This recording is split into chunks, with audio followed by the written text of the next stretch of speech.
Este é o Tapa da Mão Invisível, podcast destinado àqueles que querem ouvir ideias que abalam sociedades e que não são ditas na mídia tradicional. Bem-vindo, Paulo Fux. Tudo certo, Júlio? Tudo certo, cara. Como é que tá esse lockdown? Interminável, Júlio. Vai terminar um dia?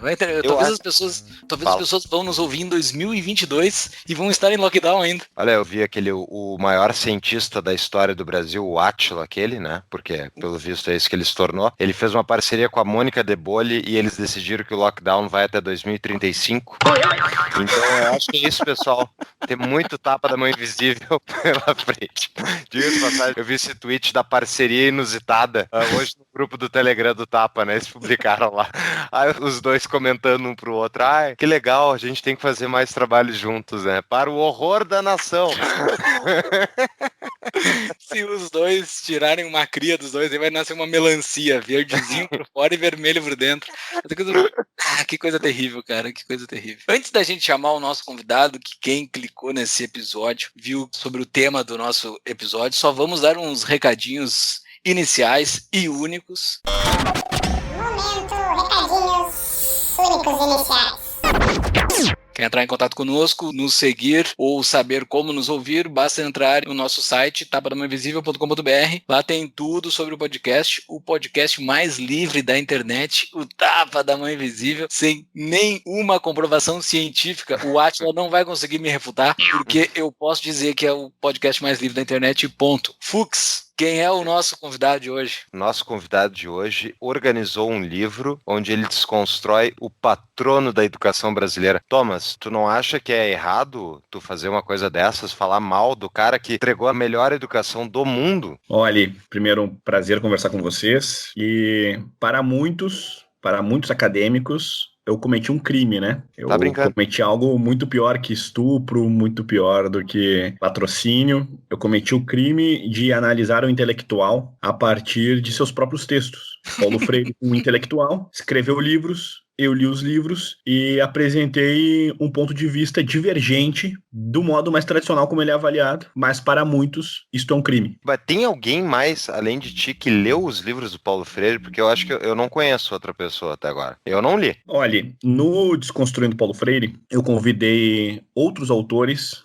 para que eles, ao meu lado, compusessem um livro. Então, o Rafael Nogueira, eu sei que leu Paulo Freire, o Percival Pugino, eu sei que leu Paulo Freire, o Padre Kleber, eu sei que leu Paulo Freire, o Roca Lage, eu sei que leu Paulo Freire. Agora, dentro do espaço acadêmico, de um espaço mais tradicional, ou daquela a crítica mais elogiada a Paulo Freire, aquela que tem mais respaldo dos freirianos, vamos colocar dessa maneira, esta muitas vezes me desperta uma certa dúvida, porque repetem os mesmos estilos, repetem os mesmos verbos, as mesmas formas de se expressar e de descrever o próprio objeto. Parecem muitas vezes que requentam o mesmo texto. Então, dentro desse processo, dependendo do autor freiriano que eu já li, eu já tive dúvidas se de fato eles leram Paulo Freire.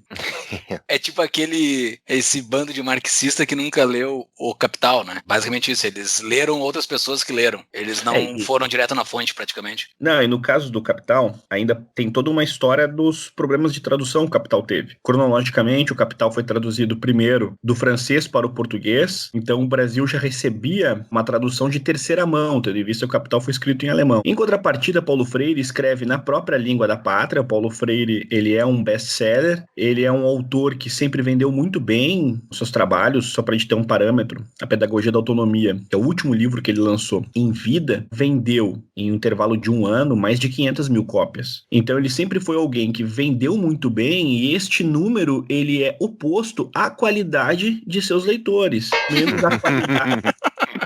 ou pelo menos no que envolve a qualidade, da maneira como esses leitores o interpretam, ou pelo menos como boa parte desses leitores, para ser um pouco mais, digamos, ponderado na minha manifestação. Então, o contexto do Capital ainda tem todo um processo de traduções, de intempéries, que aí tem toda uma cronologia histórica sobre o marxismo no Brasil ao longo de toda a produção intelectual do século XX. Paulo Freire, por outro lado, reitero, é um autor da pátria, que escreve na língua da pátria, muito difundido, com uma facilidade, com acesso para que você possa lê-lo no original, e mesmo assim a produção crítica feita em torno de sua obra é uma produção que muitas vezes diz a mesma coisa. E, inclusive, eu coloquei o link do livro do Paulo Freire, que, diga-se de passagem, tem 158 avaliações na Amazon e uma nota, olha, 4.7, 4.8 mais ou menos, que é feita pela editora, aquela do MST. Qual é o nome daquela editora? Não estou aparecendo aqui.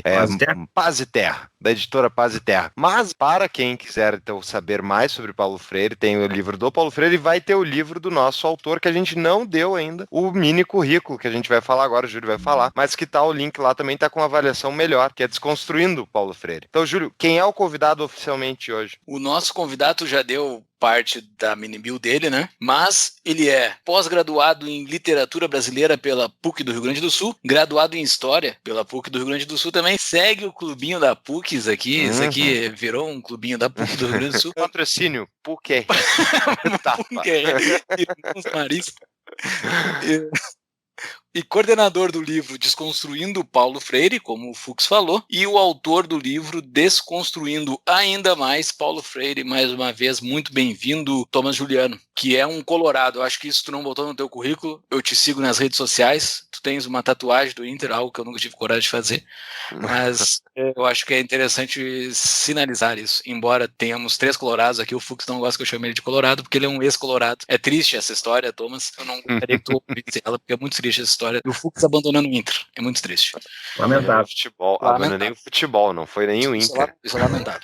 Nós estamos entre 3 colorados e 3 filhos da PUC, Rio Grande do Sul. Mas assim, nós seguimos o método de produção de conteúdo João Kleber. Que a gente faz um para e atira tudo pro fim. Não, brincadeira. Antes de te perguntar mais sobre Paulo Freire, que tu já falou várias coisas que eu anotei aqui, freireanos é uma coisa que eu quero te perguntar, mas eu vou deixar isso lá pro fim. Vamos falar um pouco da contextualização da educação brasileira antes de chegar nesse cidadão. Nós já falamos aqui nos nossos episódios sobre educação, tratamos sobre isso no episódio 27 com o Roberto Rachevski, né? E conversamos no episódio 55 com o Camilo Borner. E em vários outros episódios nós tratamos sobre educação como um todo. O Roberto Rachevski, o objetivista, o Camilo Borner, libertário, anarcocapitalista, sei lá como é que ele se define. E agora um conservador, para falar sobre educação, né? Não sei se tu se define assim, mas aparentemente é o que transparece para mim, dentro dessa concepção do que nós chegamos até hoje, assim. Como é que era a educação antes? Antes da educação estatal não existia escola? Só existe escola com educação estatal? Ou existe a possibilidade de se fazer organizações educacionais sem o Estado? Bem. A pergunta ela é em si muito abrangente, porque poderíamos trabalhar a partir da especificidade de cada país, de cada contexto, e, portanto, de cada sistema educacional que determinada nação adotou. Restringirei a pergunta e, portanto, a resposta ao contexto do Brasil. Perfeito. No contexto brasileiro, nós temos alguns processos históricos que definem e depois redefinem a educação brasileira. Primeiro, nós temos um empreendimento que é também um empreendimento civilizatório. Isso foi muito depreciado em várias narrativas contemporâneas de muitos historiadores, professores e derivados, que é um processo civilizatório que o Brasil experienciou com todos os seus problemas, intempéries, mas também virtudes, que é toda essa tradição que nós entendemos como Brasil colonial. Ali nós temos uma consolidação de poderes locais, de estruturas, digamos, locais. Ora do que hoje entendemos por municipais ou ora por aquilo que entendemos como estaduais. Depois nós temos a consagração da União a partir do período monárquico, principalmente com a Constituição de 1824. Bem, o que nós temos aqui? nós temos dois Brasis que já pensam o processo educacional de um modo completamente diferente. Um entende que a União deve, de fato, exercer uma certa orientação, mas não uma padronização, mas uma orientação, enquanto que no período colonial nós tínhamos algo mais orgânico, mas o sistema educacional, um processo educacional, um processo de ensino existia. Dentro desse processo, só para que vocês entendam, o currículo de um seminário ou de uma escola de padres, a escola de padres eu digo uma redução jesuítica, por exemplo, se você analisa o currículo desses espaços, seja de um seminário, de escolas e que os padres, por exemplo, eram os professores do cidadão comum, o que é que nós vamos encontrar? Nós vamos encontrar um currículo extremamente profícuo, extremamente vasto, rico. Dentro desse espaço, com a Constituição de 1824, nós vamos ter uma presença que é a presença da União, uma ideia de aporte de Brasil. Bem, o que vai acontecer é que a educação, ela precisa ser entendida dessa maneira, ela sempre exerceu alguma espécie de ação e de impulso humano para que uma de suas aplicabilidades seja a doutrinação. Então, quando a gente pensa, só para exemplificar, o golpe republicano de 1891, quando nós pensamos ele, a gente precisa entender qual foi uma das principais vertentes em que ele nasceu. E onde foi? Por exemplo, nas escolas militares, capitaneadas por Benjamin Constant, que era um professor. Ou seja, nós temos um período em que a escola militar serviu como um berço, uma extensão para uma doutrinação, para um fim que era o fim de derrubar a monarquia, em suma. Ou seja, o que a gente tem nessas fases? Primeiro, um processo mais orgânico, mas muito qualificado. Depois, nós temos um início de padronização da União. E depois, nós temos um golpe político que se consolidou também dentro do aparelho de ensino. Então, além do aparelho de ensino, nós vamos ter a questão religiosa, a própria questão militar, o próprio contexto pós-abolição, que culminaram no auxílio para que o golpe republicano acontecesse. Bem, o que vai acontecer que em 1930 nós temos o Estado Novo, que, diferentemente do que essa primeira união monárquica havia proposto, com o Estado Novo, nós vamos ter uma padronização, uma idealização, em que a escola começa a ser a extensão política do Estado. Então nós vamos ter em 30 a Revolução de 30, em 37 o Estado Novo, que é um golpe dentro do próprio golpe. Com essa padronização, nós temos, correlata essa temporalidade de 7 anos, o surgimento do Ministério da Educação. Queria voltar antes, tu comentou que antes do golpe que derrubou a monarquia, haviam escolas militares, mas elas não eram difundidas para toda a população, com certeza. Existia direito à educação no Brasil, que nem existe hoje, constitucional, né? Nunca entregue, mas constitucional? Bem, o acesso à educação, ele era mais maleável do que muitas vezes nós entendemos. A sociedade imperial do Brasil, ela não era uma sociedade estratificada. Nós não tínhamos isso. Nós temos várias ascensões e vários níveis de educação e cultura de homens que nasceram, por exemplo, muito pobres e que depois se consolidaram a grandes figuras da história do país. Exemplo, o maestro Carlos Gomes nasceu muito pobre e conseguiu receber ascensões dentro do espaço de ensino e de bolsas, etc., e se tornou o maestro que nós conhecemos, nem que seja em nome de rua ou avenida. Então, dentro desse contexto, existia uma movimentação. Benjamin Constant, que era um professor, um notável dentro das escolas militares, que tem uma carreira bastante interessante, que foi um homem complexo e muito interessante, ele não servia para uma certa categorização de elite do Brasil do século XIX. Então, inclusive, os grandes destaques, por exemplo, de uma escola militar, eles não eram necessariamente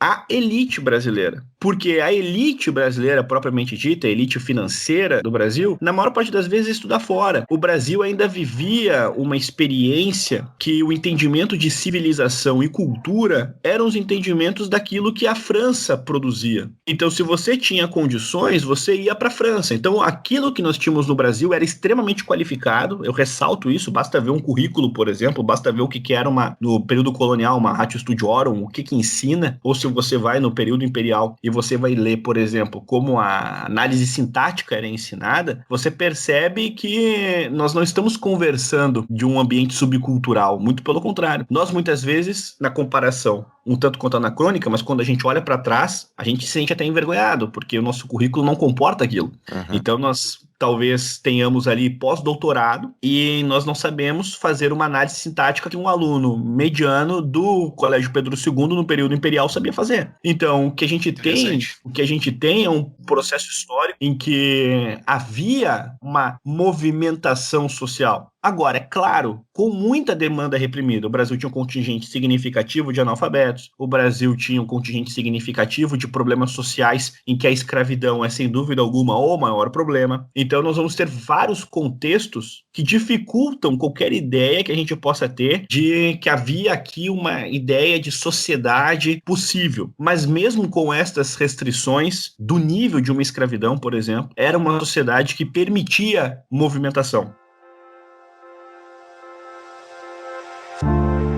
Crise é um momento no qual aqueles que menos têm mais sofrem. Foi pensando nisso que a Mutual lançou a campanha Invista no Pequeno. Nessa modalidade, a empresa oferece empréstimos sociais, com carência e taxa de juros reduzida para aqueles que mais precisam. Entre pelo link do Tapa para nos ajudar a medir o tráfego enviado para os parceiros. Conheça mais em tapadamãoinvisível.com.br/mutual.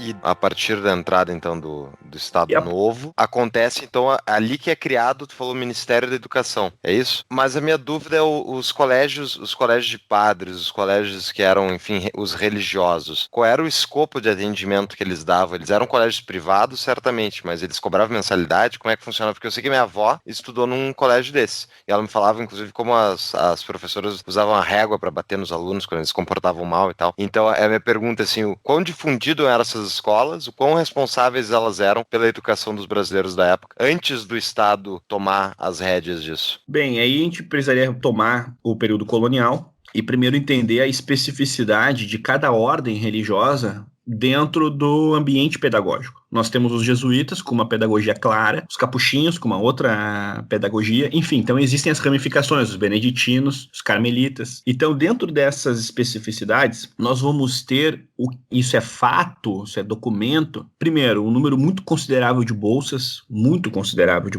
nós vamos ter ainda uma extensão, como por exemplo, dos beneditinos, que foi uma extensão bem significativa, ao ensino para escravos, ao ensino focado, no caso dos jesuítas, a indígenas. E dentro desses contextos, sem nenhuma espécie de idealização, nós vamos ter o quê? Vários problemas, que é muitas vezes a mesma escola que recebia bolsa e dava formação para escravos, ter escravos, certo? Então essa é a complexidade do país e dessa formação. Você não pode pegar um episódio e romantizá-lo em excesso, porque isso aí não é história. A história ela é formada por pessoas humanas e o ser humano ele é imprevisível, ele é capaz de grandes glórias e ao mesmo tempo de grandes acidentes e perturbações. Então, dentro dessas imprevisibilidades, as associações católicas muitas vezes elas acompanharam tais contextos. Sim. Então nós vamos ter dentro dos jesuítas, por exemplo, uma figura que é, sem dúvida alguma, um gigante, um monumento de nosso país, que foi Anchieta, mas ele nem sempre foi a regra. Então a gente vai ter, por outro lado, jesuítas que viveram de maneira completamente anticatólica. Então, assim, dentro desse processo histórico, a gente tem vários desses contextos. Agora, no período imperial, a gente já vai estar falando de um Brasil que teve uma ruptura, que foi a ruptura com as reformas pombalinas. Daí, depois das reformas pombalinas, a gente vai ter uma nova ruptura, que não deixa de ser, com a chegada, em 1808, da família real portuguesa. Então, são duas rupturas para que a gente possa falar desse Brasil, aí sim, constitucionalmente consolidado, que é esse Brasil imperial, só que ele já não é mais a mesma coisa daquele Brasil colonial. Ele já foi reconfigurado, aquela ordem que ajudou a fundar o Brasil, que foram os jesuítas, tem um deslocamento dentro da política romana e portuguesa, depois ela se reaproxima, enfim, tem toda uma situação histórica. O que vai acontecer é que o Getúlio Vargas, ele, que foi um homem com uma leitura social muito aguçada, ele percebeu que, ele sabia, ele era orientado para isso, o Borges de Medeiros também percebia, e outros, que o Brasil era um país muito fragmentado. Então nós tínhamos uma formação que foi uma formação de poderes locais, depois você tem a União tentando consolidar e padronizar esses poderes locais, um ambiente de tensão que foram, por exemplo, as revoltas regenciais. Depois desse processo, durante todo o século XIX, o Império vai ser muito feliz na consolidação do país, mas havia essa tensão de poderes locais e o poder da União, poderes locais, poderes da União. O que o Getúlio fez? O Getúlio entendeu que depois do golpe republicano, tanto que uma das principais demandas desse golpe era o federalismo, que os poderes locais haviam crescido muito, tanto que nós vamos ter a fase da República do Café com Leite, ou seja, a política dos governadores escolhendo os poderes, etc. Aí o Getúlio percebeu isso e ele pensou, olha, nós estamos vivendo exatamente esse tipo de fato histórico, em que ora o poder é local, ora o poder é da União, ora o poder é local, ora o poder é da União. O que eu vou fazer? Eu vou trazer de novo o poder para a União, como o Brasil tinha tido no período imperial. E no período imperial nós tivemos a formação do país, uma formação estética, uma formação de signos, uma formação histórica, etc. E o Getúlio fez exatamente a mesma coisa, só que ao seu modo, evidentemente. Então a Revolução de 30, ela serve para o Brasil recuperar uma tentativa de dar padrão e união ao país. E o que é união ao país? É uma padronização, uma singularização, é uma ausência da ideia do regional. E o Getúlio fez isso, e fez isso consideravelmente muito bem, tanto que ele conseguiu, por exemplo, executar a queima das bandeiras, queimou a bandeira de todos os estados e elevou a bandeira do Brasil. Ele conseguiu fazer isso muito bem, se popularizou, adotou políticas de consolidação do trabalho, enfim, e também atuou dentro do ambiente da educação, a partir de demandas que o Brasil realmente tinha, e tem ainda, como, por exemplo, demandas de qualidade de ensino, espaço escolar, analfabetismo. Então essas demandas existiam.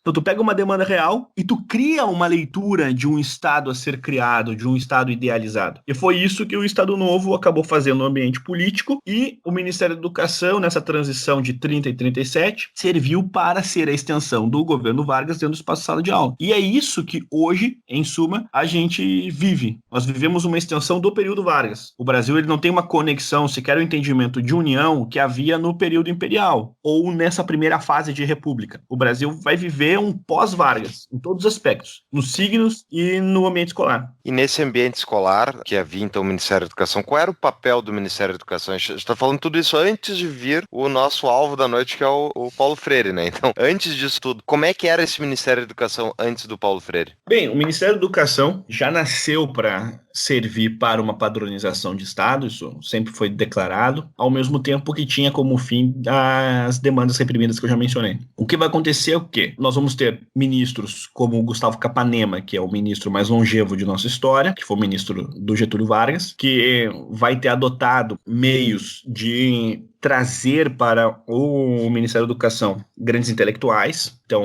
vai existir essa primeira tentativa de trazer intelectuais para dentro do Ministério para atender essa demanda, esse fim apresentado. Depois nós vamos ter algumas transições, mas o Ministério da Educação ele vai ter durante essa primeira fase sempre uma tentativa de trazer notáveis para dentro da pasta do Ministério. Uma ideia de que por uma aristocracia intelectual o aparelho de Estado poderia ser bem executado. Então nós vamos ter até o Pedro Calmon, que é um dos maiores historiadores de nossa história, foi ministro da Educação, só para a gente ter um parâmetro. Então existia essa ideia de traga o intelectual que ele vai saber usar isso aqui, ou para o bem, ou pelo menos para o fim do Estado. O que vai acontecer, ou do Estado do tempo, né? E aí o que vai acontecer é que o Ministério da Educação, até o golpe militar, ele vai ter, em suma, essa característica. Mas a presidência do João Goulart já é uma quebra nesse aspecto, porque a qualificação, ao menos no currículo, ela é muito inferior a outros ministros que tinham antecedido o posto. Então, dentro desse processo, quando a gente vê um currículo de um Paulo de Tarso e compara, por exemplo, com o supracitado aqui Pedro Calmon, só para fazer essa provocação, a gente percebe que já havia uma outra forma de entender e de selecionar o ministro. Já era o ministro menos intelectualmente independente e mais voltado a alguma política de sincronia com a ideia do governo. O que acontece também é que o Getúlio Vargas saiu em 45, aí entrou o Dutra, que era ministro do Getúlio, e em 50 o Getúlio volta, então a gente está vivendo um ambiente extremamente varguista. Depois a gente vai ter o JK, e depois do JK a gente já vem por um processo em que é o Jânio Quadros, aí já tem uma renúncia, tem todo um processo complicado, depois vem o João Goulart, aí todo esse processo, o golpe militar. Então assim, ó, o Brasil não teve tempo de respirar o Ministério da Educação também. Então a velocidade da própria história nessa época,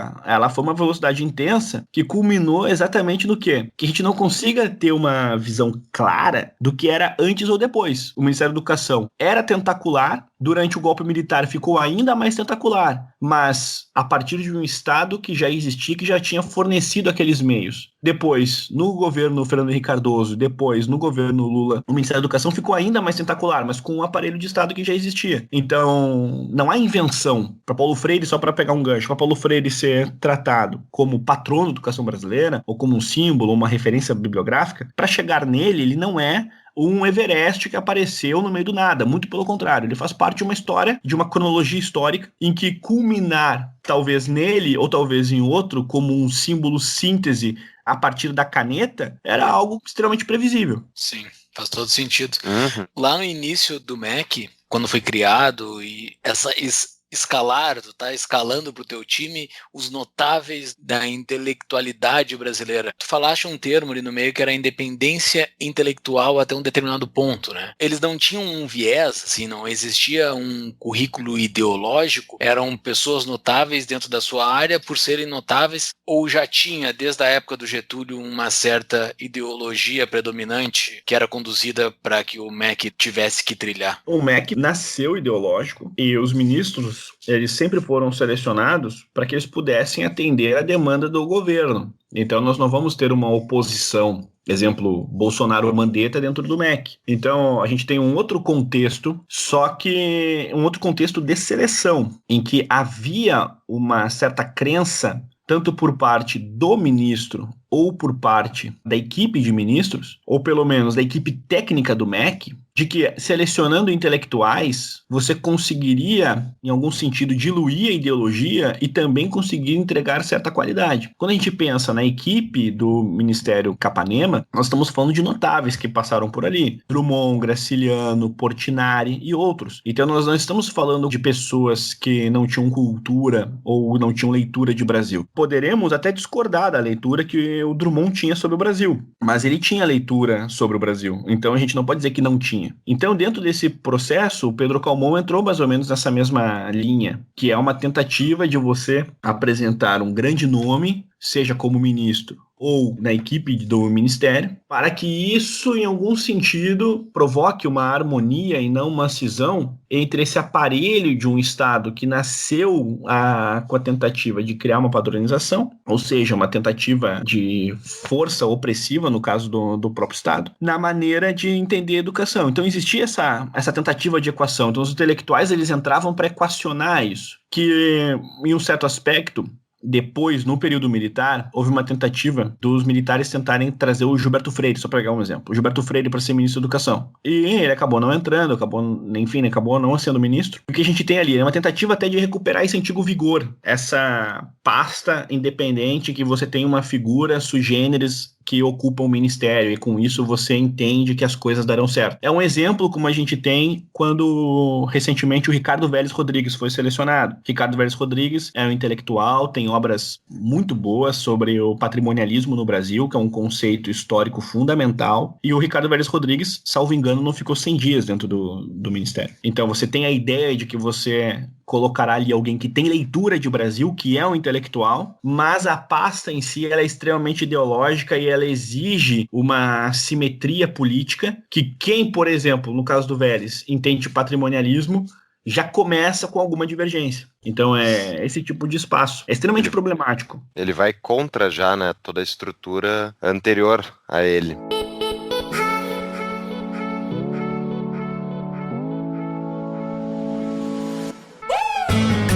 Conheça o curso da CapTable para Investimentos 4.0, um curso online inédito para quem busca as melhores rentabilidades do mercado. Alguns dos tópicos do curso: o que são e como funciona o crowdfunding de investimentos e empréstimos P2P, quais os tipos de investimentos e como analisar cada oportunidade antes de investir. Além disso, um módulo focado no mundo das startups e como funcionam os investimentos em negócios disruptivos. Tudo isso e muito mais. Entre pelo link do Tapa para nos ajudar a medir o tráfego enviado para os parceiros. Conheça mais em tapadamãoinvisível.com.br/cap. C de capacidade, A de aula, P de patrocínio.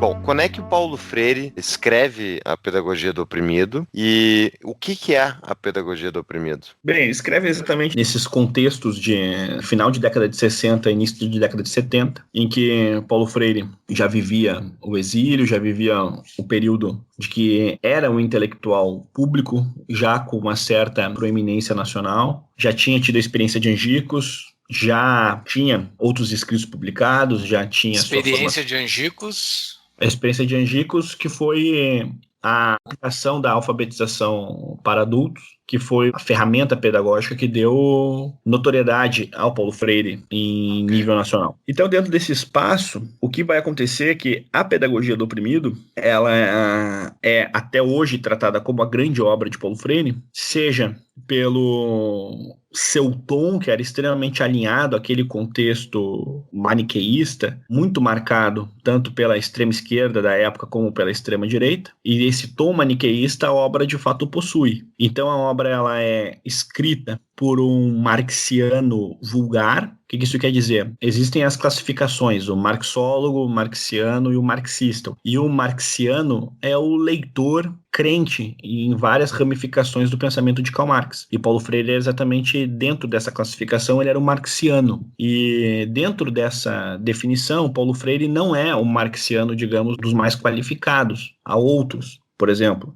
O Sartre era um marxiano mais qualificado do que o Paulo Freire, só para fazer uma comparação. Então, Paulo Freire era um marxiano vulgar, a Pedagogia do Oprimido é uma obra síntese, lançada nesse contexto, com um maniqueísmo que simplifica demais uma teoria que não é tão simples como é a teoria de Karl Marx. É um Paulo Freire ainda muito apegado a uma ideia de que a escola ela é o local da praxis, da ação revolucionária, e de que cabe ao professor e ao espaço escolar apresentar um processo de nova conscientização do aluno. É um livro com muitas apologias a tiranos que marcaram a época, como, por exemplo, Che Guevara, Mao Tse Tung e Fidel Castro. E essas apologias, Paulo Freire em nenhum momento se retratou. Então, Paulo Freire morreu em 1997 e ele teve a oportunidade de ver a própria história e dizer, olha, errei ali, me excedi ali, enfim, ter alguma manifestação desse tipo, mas ele nunca esteve.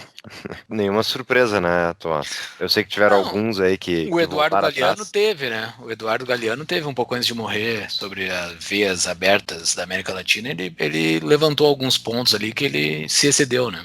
E assim, o Ferreira Goulart, o Fernando Gabeira. Então, são nomes que eu gosto sempre de repeti-los, porque servem para mostrar assim, olha, Paulo Freire teve a própria oportunidade da história. A história deu a ele o direito de se retratar. Ele poderia ter dito, exemplo, né? Vamos trabalhar com a ideia do poderia. Ele poderia ter dito, olha, eu defendo tudo que eu defendo no ambiente pedagógico, mas estes aqui foram tiranos. Ele poderia ter dito isso, ele poderia passar muito mais, digamos, limpo. Mas não, a Pedagogia do Oprimido tem defesas muito bem marcadas, inclusive a ação revolucionária, a morte na Revolução, a morte justificada pela Revolução. Então é uma obra que exerce uma antipedagogia. Mas esse é o livro que é utilizado pelas faculdades de pedagogia do Brasil afora, não é? É inacreditável isso. Ele é de fato, assim, eu não sou um educador, não tenho conhecimento na área, mas o que a gente escuta falar é que esse livro do Paulo Freire, A Pedagogia do Oprimido, é texto base para a formação de um educador brasileiro. Isso é verdade? Isso é de fato? É texto base. Paulo Freire, ele é o autor brasileiro mais citado no mundo. Paulo Freire, ele é dentro do espaço acadêmico, de seleção de provas, por exemplo, para concurso. Enfim, Paulo Freire é uma bibliografia que aparece em várias provas recorrentemente. Paulo Freire, dentro do espaço pedagógico, das formações universitárias, ele é um autor que, nem que seja em polígrafos, em trechos de seus livros, ele aparece. Então, nós não estamos conversando, digamos, com um teórico obscuro que não tem presença. Muito pelo contrário. E sequer estamos falando de alguém que foi desonesto. Porque, notem, Paulo Freire era extremamente claro naquilo que ele defendia. Nós temos, evidentemente, toda a liberdade de discordarmos. Olha, Paulo Freire defendeu genocidas, isso aqui para mim não serve. Se para ti serve, beleza. Mas assim, beleza com o seu beleza, né?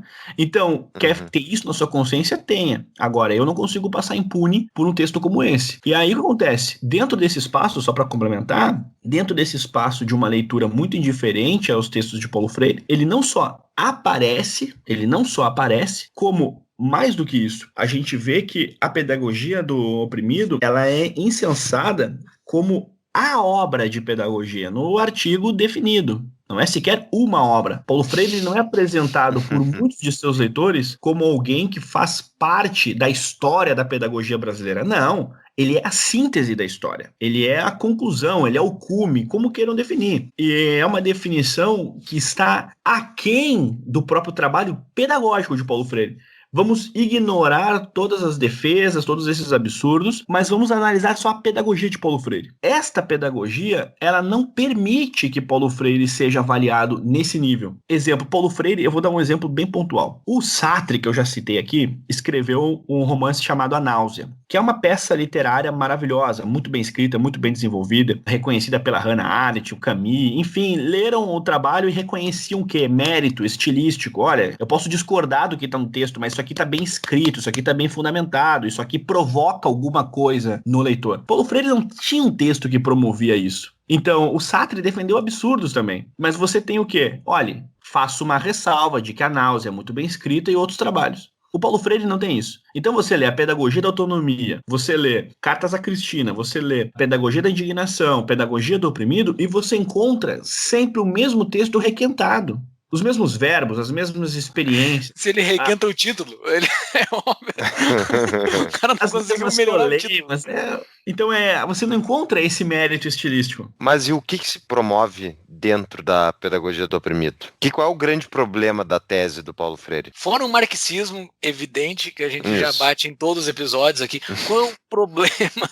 Qual é o grande problema? Eu sei que tu tem um livro explicando isso, então quem quiser se aprofundar, vai lá e leia o livro. Mas, resumindo, qual é o grande mal da pedagogia do oprimido? Assim, você tem uma tentativa de aplicar dentro do espaço de sala de aula uma doutrinação política, existencial e, portanto, espiritual, familiar, doméstica, em todos os âmbitos que compõem a existência humana. Então, primeiro, o grande problema do pensamento e da aplicabilidade da pedagogia de Paulo Freire é que ela é doutrinária. Paulo Freire sempre explicitou que ele era favorável que o espaço escolar fornecesse uma conscientização política, doméstica, enfim, então a gente tem esse primeiro problema. O segundo, a instrumentalização da pobreza. Eu considero isso um crime, tendo em vista que você tem um país com demandas reprimidas tão salientes, o Brasil até hoje não tem saneamento básico pleno, só para que a gente possa ter uma noção, e você instrumentaliza isso para um fim revolucionário. Isso é de uma crueldade com o pobre, com o vulnerável. É você instrumentalizá-lo para, por exemplo, determinadas pautas que ele sequer as compreende. Então eu pego, por exemplo, a palavra tijolo, que é sempre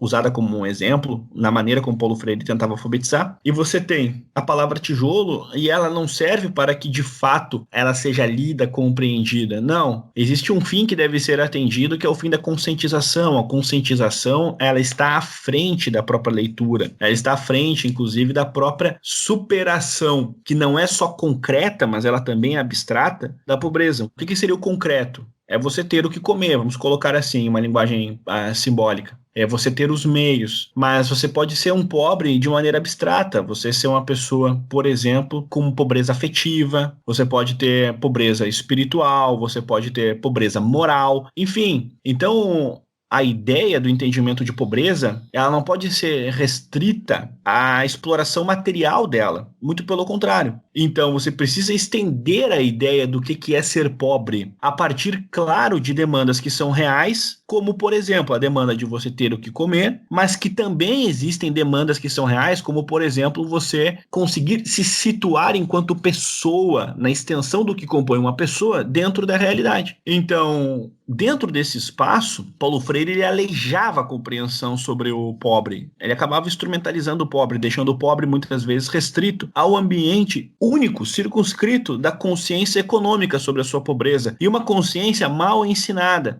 a partir de um marxismo vulgar, como eu mencionei. Então você não tinha, exemplo, um incentivo de Paulo Freire para que aquele homem ou mulher que, uma vez pobres, que eles pudessem de fato contemplar o que há de mais excelso na cultura da humanidade. Você não tinha um incentivo para isso. Exemplo, se eu já tive essa oportunidade ao longo dos anos de ter contato com pessoas extremamente pobres e ter contato como professor. E o que eu preciso fazer? Eu sempre pensei assim, é criar uma extensão em que ele possa ter comunicação, um exemplo, até com Beethoven. É mostrar para ele que aquilo ali também faz parte do legado da humanidade, que ele é a humanidade. Então aquele pobre, aquela pessoa é uma pessoa que dialoga com a tradição da cultura do Ocidente, ainda que mendigo, ainda que vulnerável. E Paulo Freire pensa o contrário. Paulo Freire entende que dar isso é criar um ambiente de alienação, porque, em um certo sentido, impossibilitaria uma compreensão sobre o seu próprio estado de pobreza, que é uma ideia de pobreza extremamente concreta. Então, os problemas de Paulo Freire eles podem ser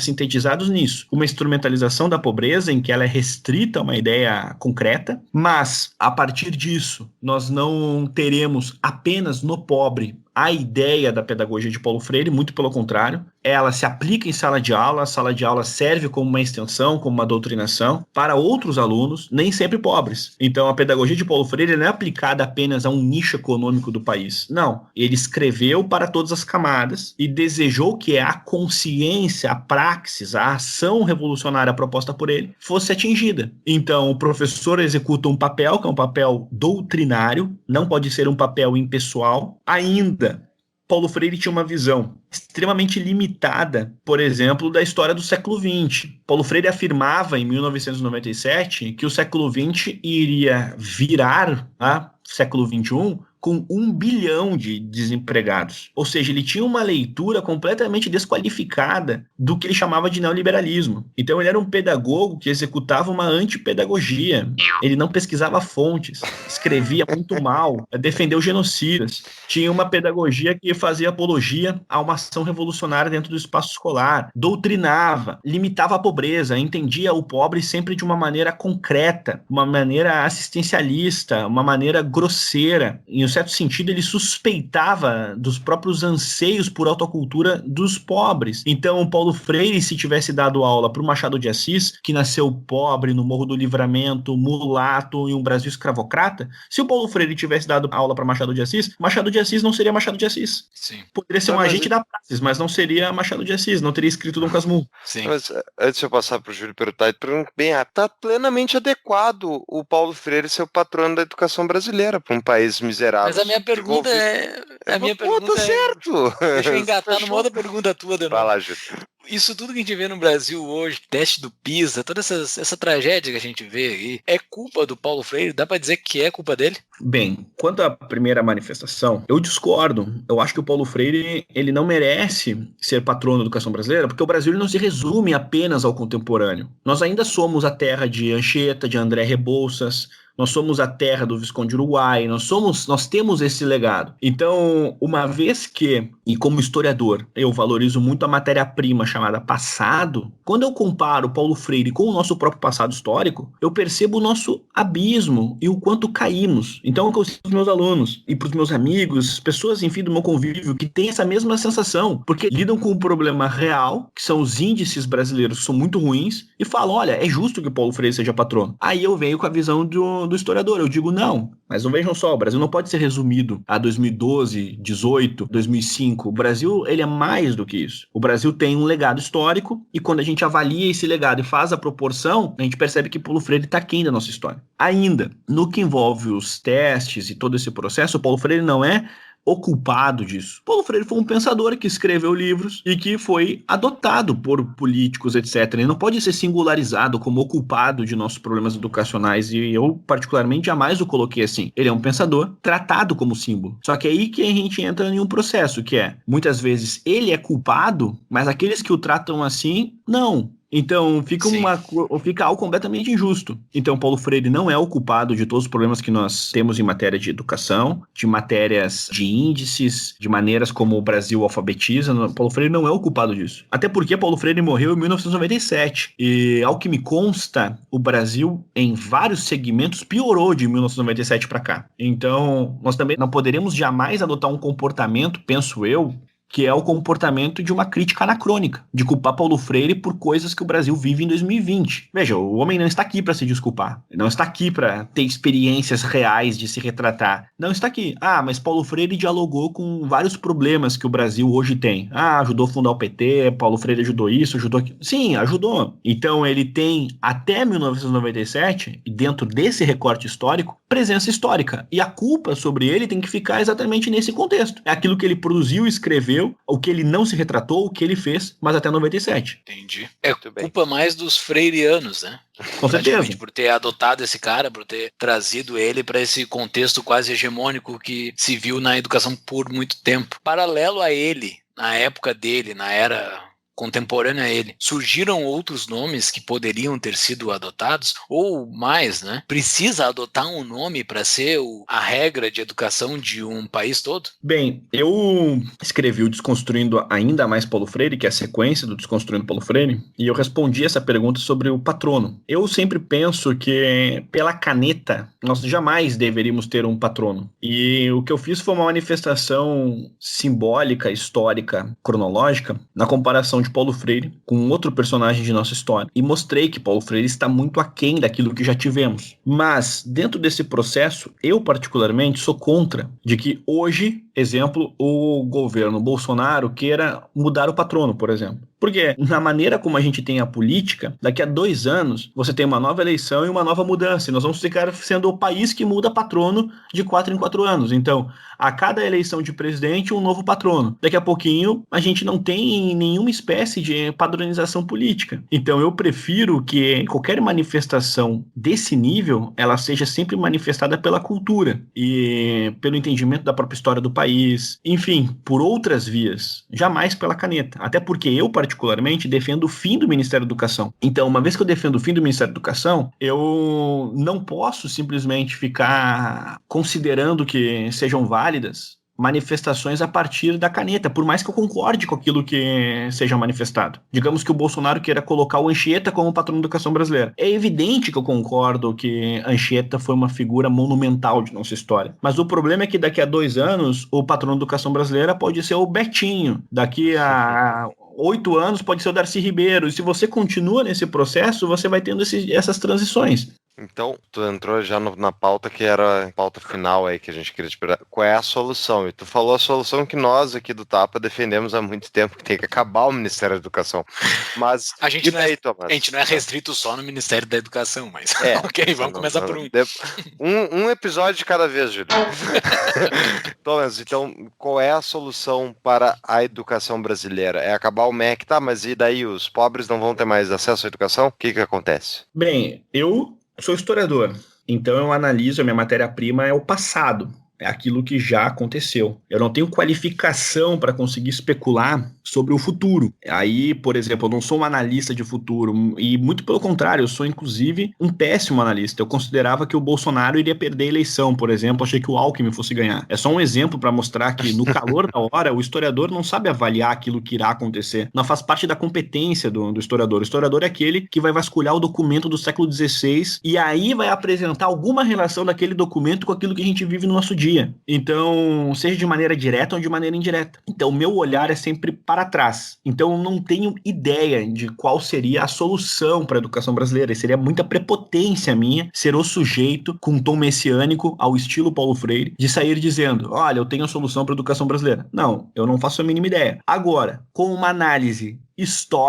historiográfica, eu tenho a conclusão que um dos caminhos é o fim do MEC. Ponto. Como a educação se organizaria a partir dele, aí há pessoas mais competentes do que eu para poder fazer esse tipo de análise. Pedagogos, economistas e por aí vai. Equipes técnicas com toda a ramificação de todo o processo pedagógico e das demandas do próprio Estado. Agora, eu sou contrário à escola pública? Não, de maneira alguma. Sou contrário, por exemplo, a algum modo de acessibilidade dos mais vulneráveis, etc., para o ambiente educacional? É evidente que não. Agora, o Ministério da Educação, ele não atende essas demandas. Muito pelo contrário. Nós temos hoje um aparelho centralizado em Brasília que tem como responsabilidade atender demandas educacionais em Rio Branco, no Acre e Porto Alegre. Ou seja, você tem um aparelho que não consegue dialogar com nada. Boa parte das nossas escolas não tem sequer papel higiênico. Então você fala de uma ideia completamente abstrata, que é o Ministério da Educação, que não atende, que não cumpre, que não consegue entregar resultados que justifiquem a sua própria existência. Então eu acho que a história brasileira já viu por quase 100 anos que esse ministério não funcionou. Então poderemos partir para uma próxima etapa. Vamos tentar uma outra coisa, porque já foi comprovado que é um ministério doutrinário, que é um ministério economicamente ineficaz, que é um ministério pedagogicamente ineficaz. Enfim, ele é economicamente ineficaz porque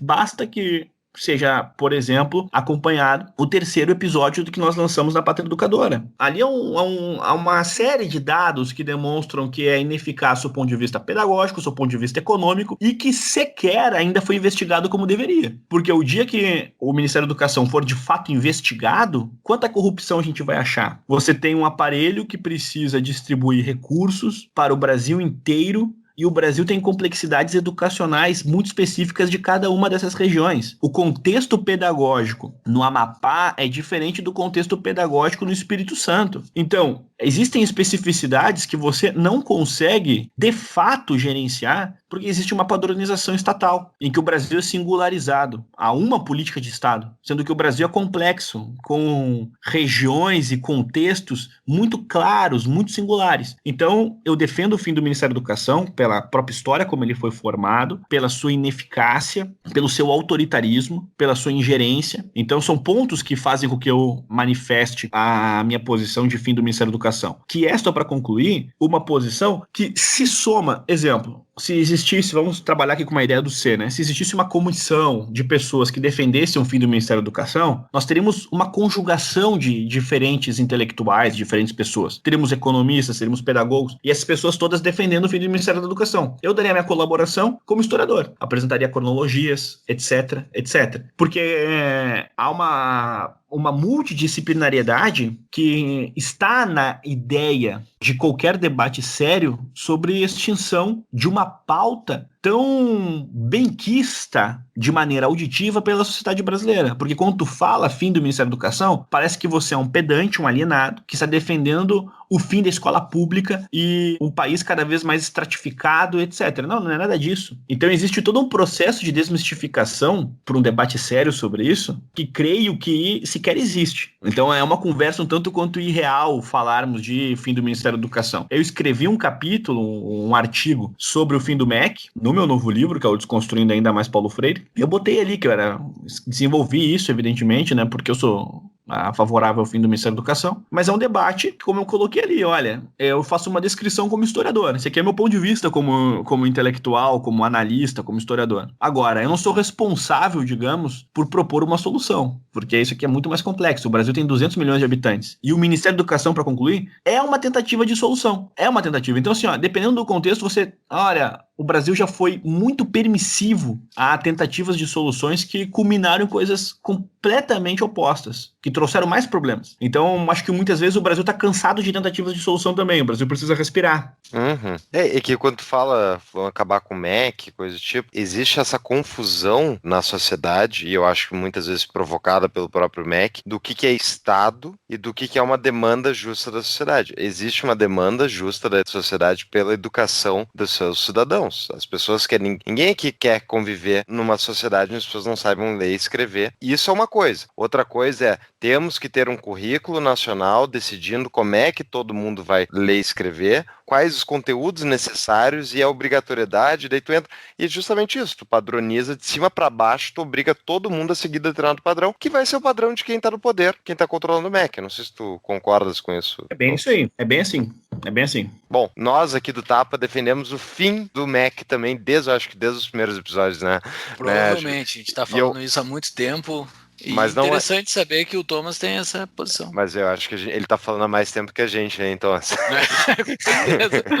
Mas agora a gente embasou a nossa opinião, né? Mais Exatamente. Vamos criar um movimento pelo fim do MEC. Mas, Thomas, muito obrigado. Deu uma aula aí sobre a história da educação brasileira. E, queira ou não, eu falei brincando, né, o patrono da educação brasileira, São Paulo Freire, é um bom símbolo. Mas sim, a gente tem um histórico de bons educadores. Temos que buscar eles para justamente dar uma inspiração, né, para o que a gente tem que fazer com essa educação brasileira como um todo. Que, ao meu ver, é isso. É descentralizar e deixar que as boas pessoas toquem. Tem considerações finais? É isso aí. Agradeço o convite. Foi um prazer. E desejo aí aos ouvintes boas leituras, né? Leiam Paulo Freire, leiam o autor original, vejam se eu falei algum absurdo. Façam isso. Façam essa imersão. Leiam não só o Thomas. Leiam Paulo Freire e vejam se de fato eu desenvolvi uma análise honesta. Façam isso. Muito bom. E vai estar nos show notes, então, os livros do Paulo Freire, os livros do Thomas. Vão estar os 3 documentários do Brasil Paralelo que o Thomas participou. E eu coloquei a tua entrevista no Rádio Livre do Diego Casagrande também. E as redes sociais do Thomas também. Eu acho que é isso. Pessoal, muito obrigado. Ótimo papo. Muito obrigado. Valeu, Thomas. meu caro. Até mais e até a próxima. Um abraço. Valeu.